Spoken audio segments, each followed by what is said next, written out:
নবী রাহমাতুল লিল আলামিন বলছেন, যে বান্দা তার সারাটা জীবনে আল্লাহর ভয়ে, আল্লাহর প্রেমে, আল্লাহর জন্য নিজের গুনার অনুতপ্ততা স্বীকার করে আল্লাহ কেন্দ্রিক বিষয়ে এক ফোঁটা চোখের পানি ফেলতে পারবে, ওই একটা ফোঁটা পানি জগৎ দেখবে চোখ থেকে বয়ে গালের মধ্যে বিলীন হয়েছে।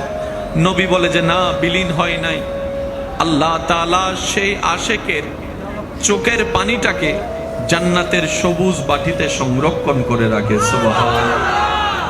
ওই এক ফোঁটা পানির এমন পাওয়ার, এমন শক্তি, যদি সেই আশেকের চোখ থেকে ঝরা এক ফোঁটা পানি জাহান্নামের আগুনের মধ্যে দেওয়া হয়, ওই আশেকের চোখের পানির প্রেমের পাওয়ারে জাহান্নামের আগুন পর্যন্ত নিভে যাবে। সুবহানাল্লাহ।